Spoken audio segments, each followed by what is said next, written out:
नमस्कार। आज हम सब मिलकर हिंदू परंपरा की सबसे जानी मानी और शायद सबसे गहरी प्रेम कहानियों में से एक को समझने की कोशिश करेंगे, राधा और कृष्ण की दिव्य कथा। देखिए, कहानी शुरू करने से पहले ही ये समझना बहुत जरूरी है कि ये सिर्फ एक आम प्रेम कहानी नहीं है। बिल्कुल नहीं। ये तो एक बहुत ही गहरा, एक बहुत शक्तिशाली आध्यात्मिक रूपक है। तो उनका जो रिश्ता है वो असल में जीवात्मा यानी हमारी व्यक्तिगत आत्मा और परमात्मा यानी वो परम शक्ति, उस दिव्यता के बीच के गहरे कनेक्शन का प्रतीक है। तो सवाल उठता है कि इस दिव्य रिश्ते की बुनियाद क्या है, किस चीज पर यह टिका है? और इसका जवाब है एक शब्द में, भक्ति। अब भक्ति क्या है? ये वो मुख्य भावना है जो इस पूरी कहानी को चलाती है।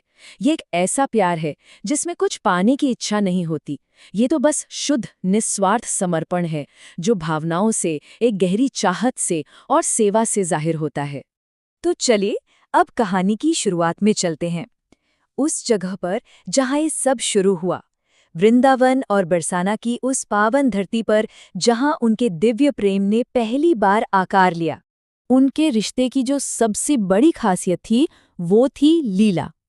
और ये कोई मामूली खेलकूद नहीं था, नहीं, ये एक दिव्य, एक चंचल खेल था जो पूरी तरह से आनंद से भरा था। लीला का मतलब है कि ये पूरा ब्रह्मांड, ये सारी सृष्टि असल में ईश्वर का ही एक खुशी से भरा एक रचनात्मक खेल है। और राधा कृष्ण की वो सारी बातें, वो नोक-झोंक, वो सब इसी दिव्य खेल का हिस्सा थीं। वो हमें ये दिखाती हैं कि कैसे रोजमर्रा के पलों में भी एक गहरा आनंद छिपा हो सकता है।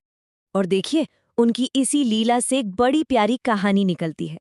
एक ऐसी कहानी जिसे एक पूरा का पूरा त्योहार जुड़ा हुआ है, और इसकी जड़ें एक बहुत ही मासूम सी, एक बहुत ही चंचल शिकायत में।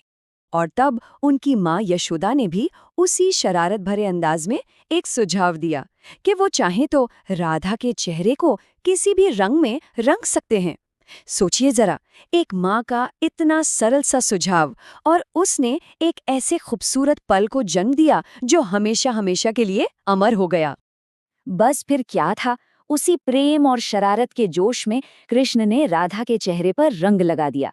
और वही एक पल आज हम सब के लिए होली का त्योहार बन गया है। उनके दिव्य खेल और उनके निस्वार्थ प्रेम का शायद सबसे बड़ा प्रतीक। चलिए अब कहानी में थोड़ा और आगे बढ़ते हैं और देखते हैं कि ये रिश्ता अपने शिखर पर, अपने चरम पर कैसे पहुंचता है। ये वो हिस्सा है कहानी का जहां उनका प्रेम एक बहुत ही गहरे आध्यात्मिक मिलन में बदल जाता है। तो सवाल ये है कि ये जो चंचल प्रेम था, ये अपनी सबसे ऊंची अवस्था तक कैसे पहुंचा? इसका जवाब कृष्ण की बांसुरी की उस जादुई, उस रहस्यमयी पुकार में छिपा है। देखिए, कृष्ण की बांसुरी सिर्फ एक म्यूजिकल इंस्ट्रूमेंट नहीं थी। नहीं, बिल्कुल नहीं। वो तो परमात्मा की पुकार थी। एक ऐसी पुकार जो राधा और दूसरी गोपियों को दुनिया की सारी चिंताओं, सारे कर्तव्यों से दूर खींचकर सिर्फ और सिर्फ दिव्य प्रेम की ओर ले जाती थी। और ये दिव्य पुकार अपनी शिखर पर पहुंची महारास लीला में। अब ये कोई आम नाच गाना नहीं था, ये एक अद्भुत, एक अलौकिक आध्यात्मिक अनुभव था। सोचिए, वृंदावन के जंगलों में पूनम की रात है और कृष्ण ने खुद को इतने रूपों में बांट लिया कि हर एक गोपी को ये महसूस हो रहा है कि वो सिर्फ उसी के साथ नृत्य कर रहे हैं। लेकिन इस पूरे दिव्य नृत्य के केंद्र में, भक्ति के शिखर पर कौन थी? सिर्फ राधा। ये वो पल था जब मैं और मेरा का भाव यानी अहंकार पूरी तरह से पिघल गया और हर आत्मा ने परमात्मा के साथ एक हो जाने का आनंद महसूस किया। यहाँ से कहानी एक बहुत ही भावुक मोड़ लेती है। कृष्ण को अपने कर्तव्य निभाने के लिए वृंदावन छोड़कर मथुरा जाना पड़ता है, और इसी जुदाई ने विरह को जन्म दिया। अब विरह का मतलब सिर्फ बिछड़ने का दुख नहीं है, नहीं, ये उससे कहीं ज्यादा गहरा है। ये प्रेम में तड़पने की, उस लालसा की एक बहुत ही तीव्र आध्यात्मिक अवस्था है। तो यहाँ हमें भक्ति की दो बहुत शक्तिशाली अवस्थाएं देखने को मिलती हैं। एक तरफ है संयोग, यानी जब साथ हैं, मिलन का आनंद है, और दूसरी तरफ है विरह, यानी जुदाई का दर्द। और जानते हैं सबसे दिलचस्प बात क्या है? भक्ति परंपरा में विरह को संयोग से भी ज्यादा शक्तिशाली माना गया है। क्यों? क्योंकि इसमें प्रेम यादों के सहारे, भावनाओं के सहारे और भी ज्यादा गहरा और भी ज्यादा तीव्र हो जाता है। तो इसका निचोड़ क्या है? यही कि जिस्मानी तौर पर वो भले ही अलग हो गए, लेकिन उनकी आत्माएं वो हमेशा एक रहीं। और ये हमें सिखाता है कि सच्चा प्यार फिजिकल प्रेजेंस का यानी शारीरिक मौजूदगी का मोहताज नहीं होता, वो दूरी और समय की हर सीमा से परे होता है। तो आखिर इस दिव्य कहानी का हमारी दुनिया पर, हमारी संस्कृति पर क्या असर पड़ा है? चलिए देखते हैं कि राधा और कृष्ण की ये कहानी आज भी हमारे बीच कैसे जिंदा है।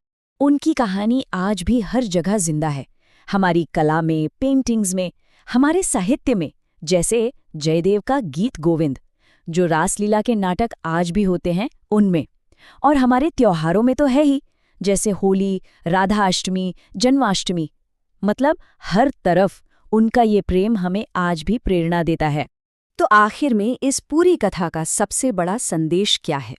संदेश सीधा सा है कि परमात्मा तक पहुंचने का रास्ता दिमाग से या तर्क से नहीं, बल्कि दिल की सबसे पाक, सबसे शुद्ध भावनाओं से होकर जाता है, यानी प्रेम और भक्ति से।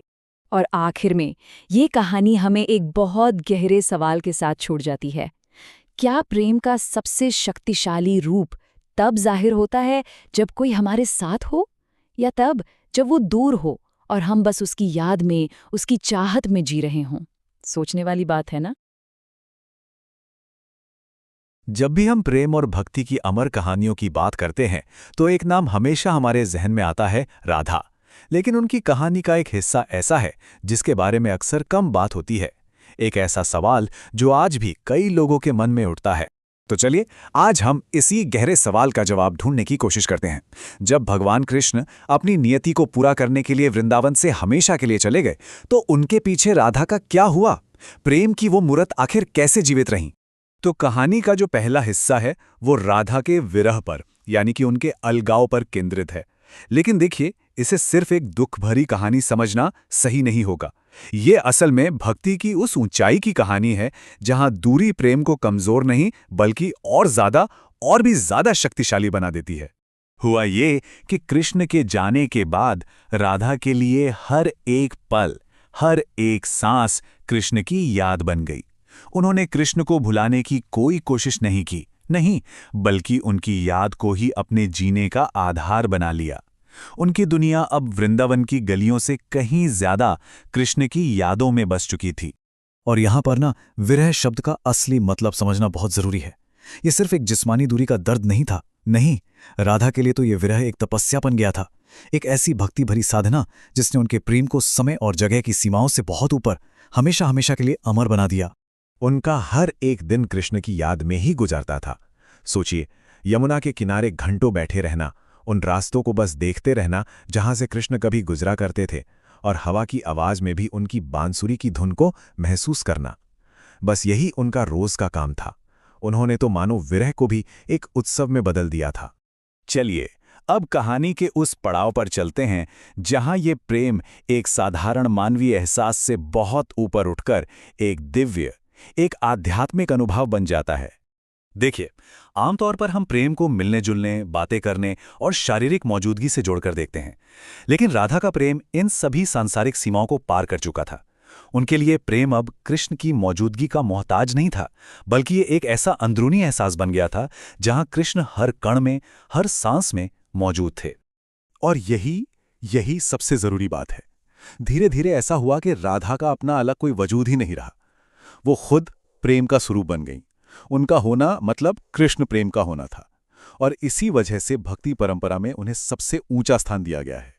अच्छा, कुछ कथाएं हमें उनके जीवन के बिल्कुल आखिरी अध्याय तक ले जाती हैं, जहां सालों के लंबे इंतजार के बाद राधा और कृष्ण दोबारा मिलते हैं। और ये एक ऐसा मिलन था जहां शब्दों की कोई जरूरत ही नहीं थी, जहां सिर्फ खामोशी ही सबसे बड़ी बात थी।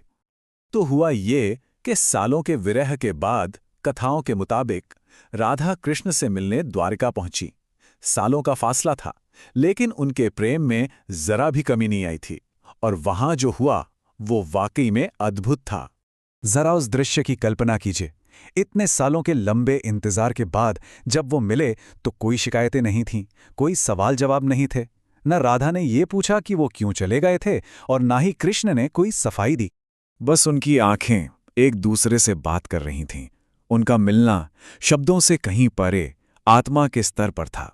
ये एक इतना गहरा और शांत प्रेम था जिसे बयां नहीं किया जा सकता, जिसे सिर्फ महसूस किया जा सकता है। और कथाएं बताती हैं कि उसी परम मिलन के पल में राधा ने अपने भौतिक शरीर को त्याग दिया और उनकी आत्मा हमेशा के लिए कृष्ण की आत्मा में मिल गई।